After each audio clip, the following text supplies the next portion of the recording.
আমি এখন রাজশাহী শহরের ফুলতলা পদ্মার পাড়ের অপোজিটে যে পদ্মা নদীর পাড়টি রয়েছে, আমি এখন সেই জায়গায় আছি। আপনাদের যদি একটু দেখাই ক্যামেরার মাধ্যমে, ঠিক আমার পিছনেই দেখুন, ওই পাশটায় শহরের পাড়। রাজশাহী শহরে বড় বড় বিল্ডিংগুলো যেগুলো মাথা চেড়ে আছে সেগুলো দেখা যাচ্ছে। ওই পাশটাকে ফুলতলা পদ্মার পাড় বলে। আর আমি তার ঠিক অপোজিটে এখন। এখানে এখন পড়ন্ত বিকেল, অনেকে এখানে ঘুরতে এসেছেন, ছবি তুলতে এসেছেন, অনেকে ফেসবুকে লাইভ করছেন। এর যে অসম্ভব সৌন্দর্য এই পাশে, আসলে এই পাশে যদি আপনারা না আসেন তাহলে এর সৌন্দর্য আপনারা বুঝতে পারবেন না।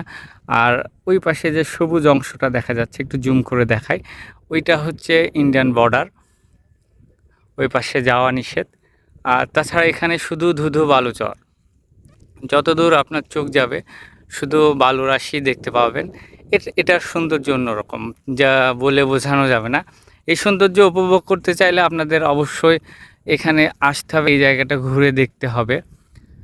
অসম্ভব একটা ভালো জায়গা সময় কাটানোর জন্য, বন্ধু বান্ধব নিয়ে এসে এখানে ঘোরার জন্য খুব সুন্দর একটা জায়গা। এখানে সময় পেলে অবশ্যই ঘুরতে আসবেন। আর আপনাদের এতটুকুই দেখাচ্ছিলাম। ভিডিওটা কেমন লাগলো অবশ্যই কমেন্ট করে জানাবেন। ভালো লাগলে লাইক কমেন্ট শেয়ার দিবেন।